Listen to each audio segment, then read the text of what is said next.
Okey, kita boleh mula. Terima kasih. Salam sejahtera. Selamat tengah hari. Good afternoon. Bersama saya pada sidang media ini ialah Setiausaha Publicity Kebangsaan DAP, Yang Berhormat Saudari Teo Nei Ching, dan juga Timbalan Penolong Setiausaha Organisasi Kebangsaan DAP, Yang Berhormat Saudara Koh Pui Tiong. Sidang media pada hari ini ialah untuk saya bagi pihak Jawatan Kuasa Tertinggi Pusat DAP, CEC DAP, untuk mengumumkan beberapa keputusan yang telah dicapai dalam mesyuarat CEC pada 1 Ogos, iaitu pada malam Isnin yang lalu di Ibu Pejabat Kebangsaan. Dan keputusan-keputusan yang kita telah capai adalah seperti berikut.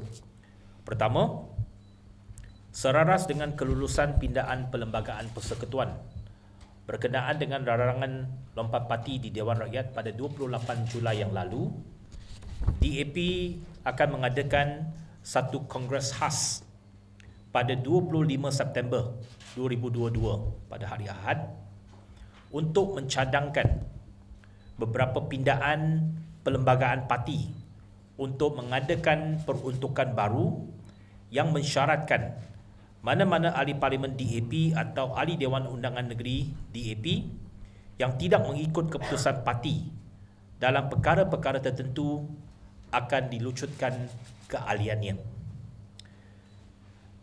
Kedua, jawatan kuasa pindaan perlembagaan parti yang diketuai oleh ahli parlimen setampin Yang Berhormat Chong Chen Chen telah diberi tanggungjawab untuk membincangkan perkara tersebut secara teliti dan mengemukakan cadangan pindaan tersebut kepada Jawatan Kuasa Tertinggi Pusat dalam tempoh sebulan. Ketiga, cadangan pindaan tersebut akan dibahaskan di Kongres Khas yang akan diadakan dan perlu mendapat persetujuan daripada wakil-wakil yang berhak menghadiri Kongres tersebut. Keempat, wakil-wakil DAP dalam beberapa jawatan kuasa khas yang ditubuhkan oleh Pakatan Harapan sebagai persediaan menghadapi pilihan raya umum ke-15 adalah seperti berikut. Pertama, jawatan kuasa rundingan kerusi diwakili oleh Steven Sim Chee Kiong, iaitu Setiausaha Organisasi Kebangsaan DAP. Kedua, Tengku Zepuri Shah bin Raja Puji dan Siwa Kumar, anak lelaki Warataraju Naidu. B, jawatan kuasa strategi akan diwakili oleh Liu Chintong, Syarizan Johan dan Wong Shu Chi. C, jawatan kuasa mobilisasi akan diwakili oleh Ng Sui Lim, Sheikh Omar Bagari bin Ali dan Wu Him Wen. Dan D, jawatan kuasa manifesto akan diwakili oleh Chan Fong Hing, Lee Chuan Hao dan Kasturi Patu. Excuse me, I'm sorry. Ini beberapa pengumuman yang saya nak buat pada hari ini. Berkenaan dengan pindaan perlembagaan parti yang dicadangkan dalam Kongres khas ini ialah untuk menutup lompang ataupun the loopholes dalam pindaan perlembagaan persekutuan yang telah kita luluskan pada minggu lalu, iaitu semasa perbahasan. Salah satu perkara yang telah pun saya bangkitkan semasa pembahasan dan juga banyak perkara yang banyak yang juga dibahaskan dalam Dewan Rakyat ialah berkenaan bahawa ada pandangan mengatakan bahawa apa yang dipinda di Parlimen pada minggu lalu tidak mencukupi untuk merarang tindakan lompat parti. Kerana kalau seseorang ahli Parlimen itu dipecat daripada partinya, dia tidak dikira sebagai lompat parti dan tidak perlu mengusungkan kerusi tersebut. Jadi ini kita melihat sebagai satu loopholes ataupun satu lompang yang perlu ditutup. Kerana apa yang dibimbangkan ialah sekiranya ada ahli-ahli parlimen yang telah pun ada niat untuk lompat parti ataupun masuk parti lain, dia tidak akan meninggalkan parti, tetapi membuat perkara-perkara supaya parti pecat dia. Kalau parti pecat dia, dia tak perlu kosongkan kerusi, tak perlu ada pilihan raya kecil.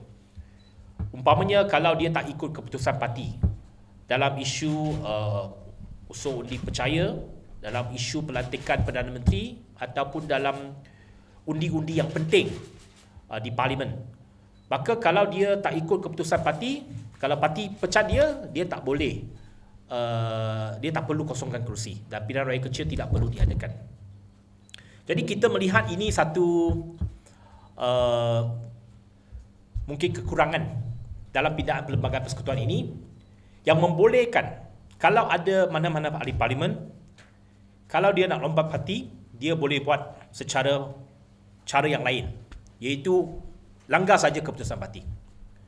Tapi dalam perbahasan saya ada tanya secara khusus dalam parlimen kepada menteri di Jabatan Perdana Menteri. Saya kata kalau dalam perlembagaan parti ada disebut kalau seseorang ahli itu dia buat sesuatu dan dilucutkan keahliannya, adakah itu dikira sebagai dia telah pun bukan lagi sebagai ahli dan bukannya dipecat?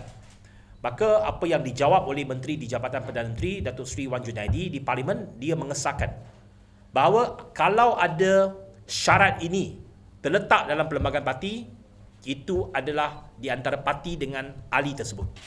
Kalau dia hilang keahlian sebagai ahli parti, maka kerusi itu perlu dikosongkan. Jadi itu yang kita telah buat keputusan, telah kita bincang dalam mesyuarat CEC dan kita putuskan supaya DAP mengambil tindakan meminda perlembagaan parti kita supaya kita boleh pastikan tak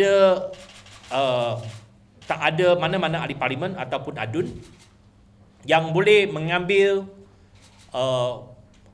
peluang untuk melanggar parti ataupun minta dipecat supaya tidak perlukan kosong kerusi.